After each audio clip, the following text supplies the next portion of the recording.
Welcome back to another episode of the CG Sitdown. This will be the second one of the year after we release our first one with just kind of me and TJ and Bryson talking a little bit about what's kind of going to go on this year. We're here with our new principal here at the high school, Mr. Vincent, and we're going to ask him some questions, kind of introduce you to the people, and so you guys get to know him a little better and us too. So we're going to start off, where are you from? Well, I actually grew up, born and raised Western Kansas, came back to Abilene area in 5th grade, graduated Abilene High School.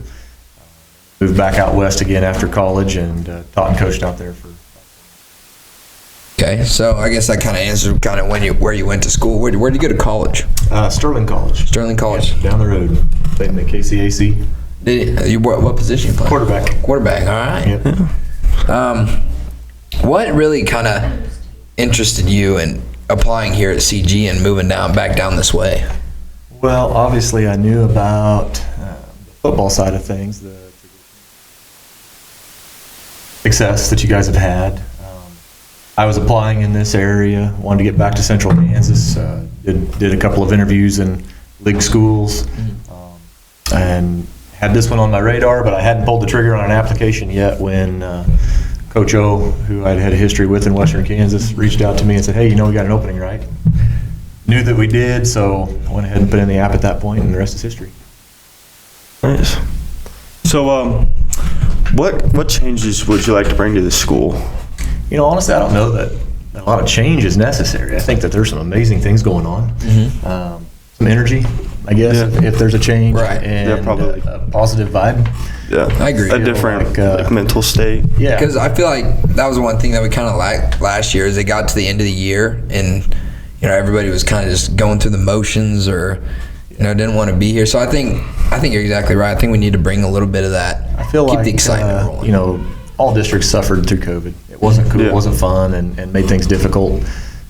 That energy dies over time and gets lost. And my goal with the teachers is to try to help them be a high morale bunch. And if they're happy, then students are usually happy too. Right. And we talked that last year in class, kind of how that COVID break in 2019, the first one where the schools didn't finish the kind of back half of the school year, is that kind of, I don't know, it brought a different view to the students and not necessarily a good one. You know what I mean? We got used to that. It made us lazy, because I didn't learn a thing during COVID. Right. I just kind of sat at home and just. Most students did not, and most students learned that, hey, I could do the same amount of coursework by not doing anything and being at home than having to sit in the classroom and Yeah, I think that you're exactly right because we got to the point where, they kind of, they kept our grades from the first semester. They weren't, or from break, they weren't going to change them throughout. So I think a lot of us noticed that, and then we were just kind of like, well, why do the work? Why are we doing it? Yeah. So then most of us wouldn't rather show up for Zooms or wouldn't do the homework. And then that kind of stayed like a laziness in us. And I think we're starting to finally break that kind of barrier that we gained from that. And like, you're exactly right. The coming back to the classroom was definitely like, we didn't want to be there. Right. We got used to being at home. Change of pace. Yeah, so when that happened, we kind of hated it, but it became a negative thing. It did. To have to be here. And I don't know if that was just bad at, your old school. It was everywhere. Yeah, I don't think you could necessarily escape it. I don't know that there's any school districts that, actually probably where I came from was easier and better. Western Kansas, population is low, very, very conservative population. Right. Mask mandates, those types of things never affected us. We were such a small school that social distancing wasn't a big thing anyway. It was just easier. I know this direction, there were a lot more rules, a lot more stringent on those mandates, and made life harder for everybody. And what was the student count at your old school? Is it smaller in here? About the same? It was smaller, not significantly smaller, but it was two different districts that I served. So our districts were broke up. K through 8th grade is where I was the administrator. Yep. That was Grinnell. Wheatland side is an elementary school, K through 4, and then a high school. So they sent their kids to us for junior high.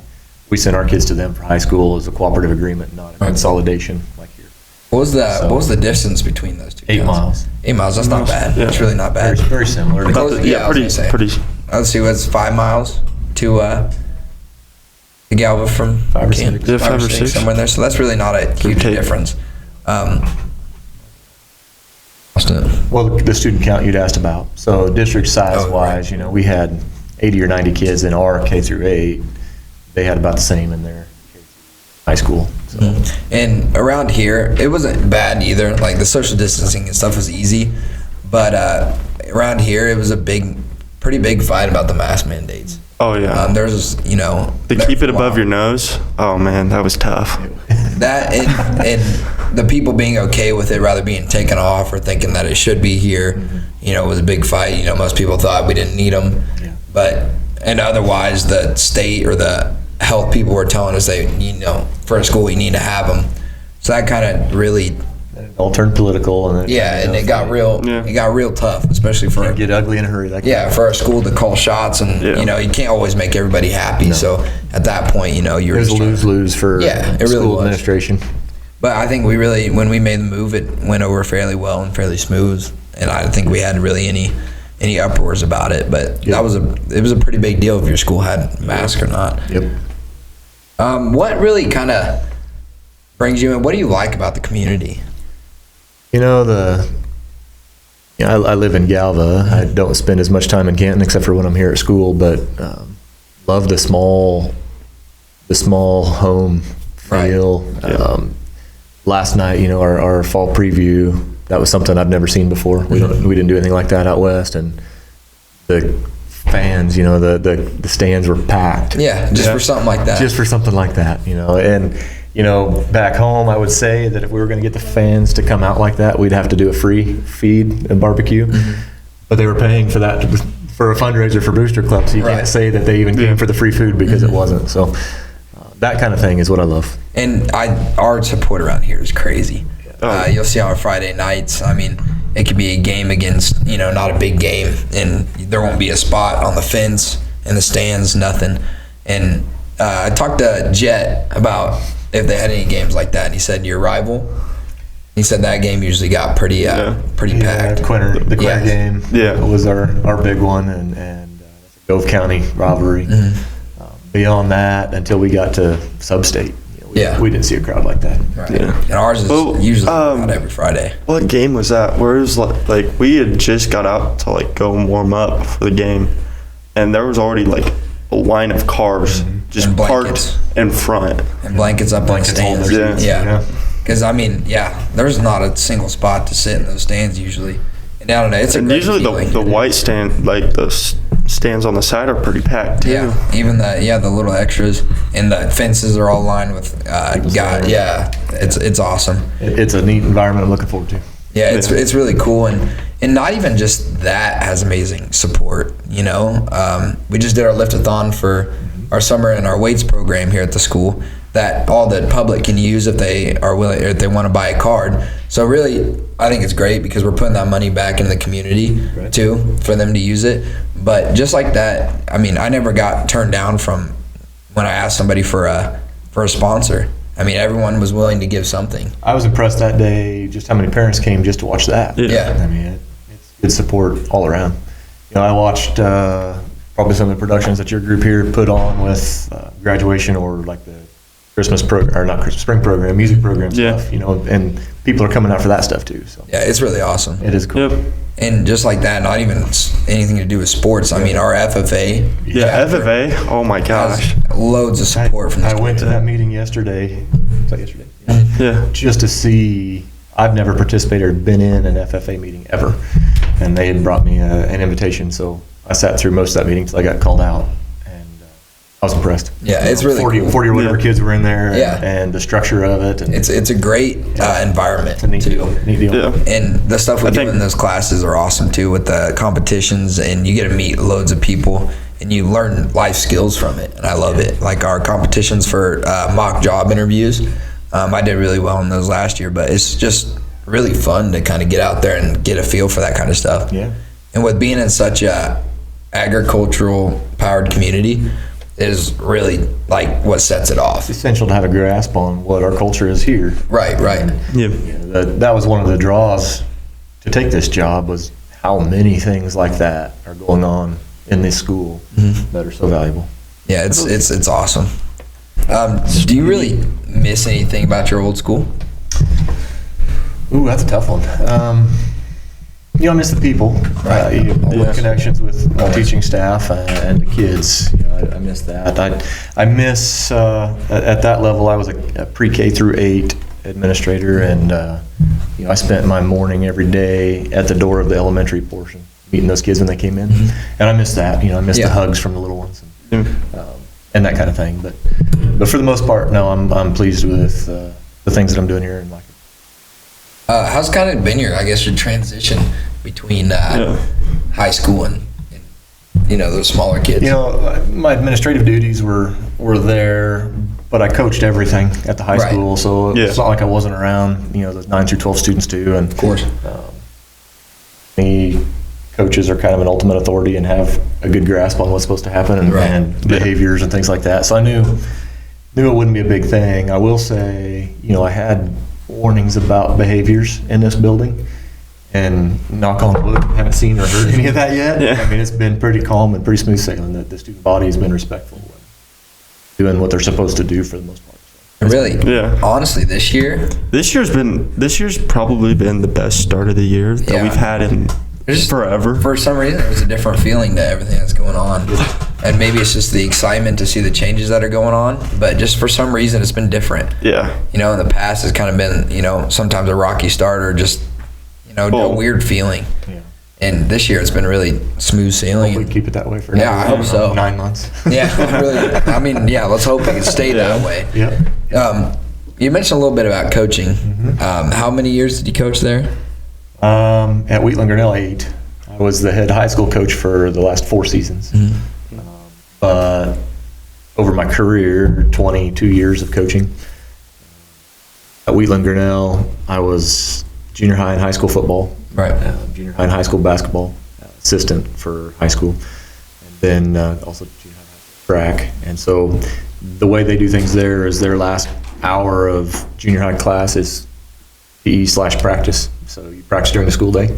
Really? So our practices for junior high would start at 2:15, get over when school got out at 3:40, and then I would go over to the high school and coach there. So I'd be on the practice field from 2 to 6 every night. Yeah. So that's different. It was good because of, as like the head football coach, I got those players when they came in as 6th graders. They participated with us and started playing in games in 7th grade through their high school career. So I knew what I had. Right, and you got to kind of put in your kind of philosophy and stuff early. Right. So terminology, and they knew what to expect when they came to practice and stuff like that. That's really cool. That was the neat part of it. I've never heard of. I've never heard of junior high practices during the school day.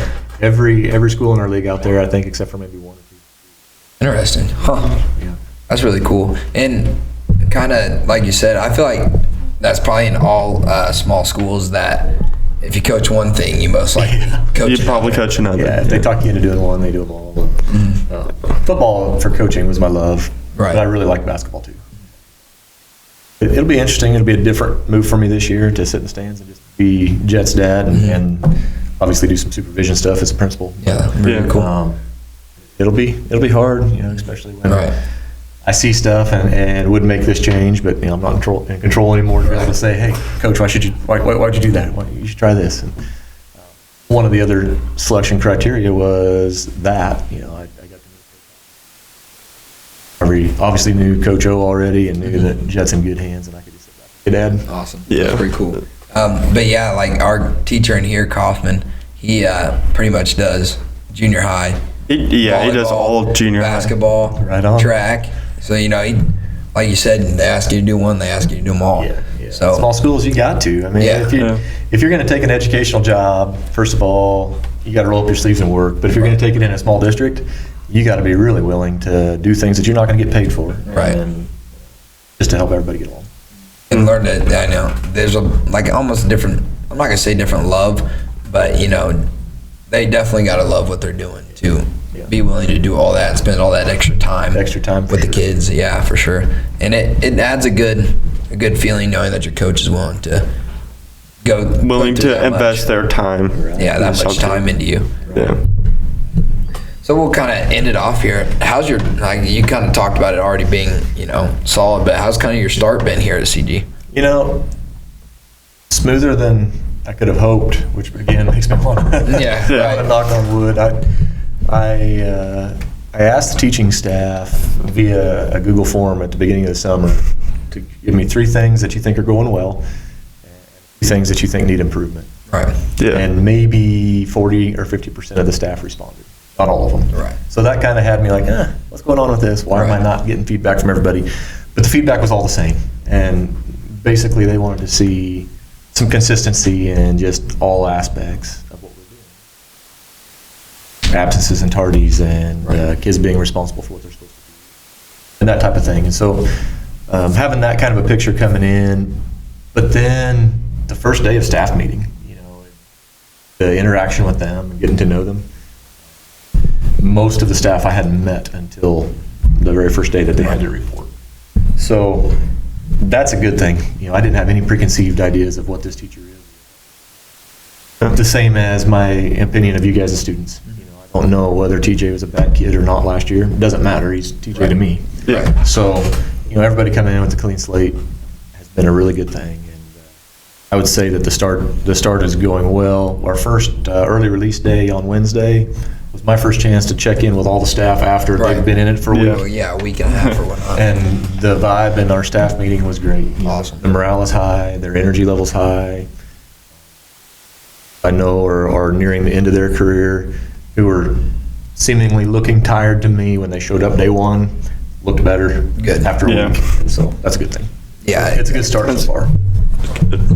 Yeah, I love to see it. And I think the consistency would be a huge thing. Hopefully we can get that because, like I said, towards the middle end of the year, grades start to fall off, kids end up late, stuff like that. Absences become a Right. thing. So I think if we can get that really level, I think this school would be. Well, and keeping Preston out of the halls. Yeah. I've seen him. A success. Yeah, we're doing better. Better. We've already seen him wandering around a little bit. Yeah, but you know what? Anytime I see him, he's pretty quick to show me where the pass is. Right. So that's good. Yeah. That's good. Well, all right, Mr. Vincent, thank you for joining us on the podcast. Thanks for the invite. Yeah, no problem. You guys do good stuff. Awesome. Thank you. Thank See you. ya. Thank you.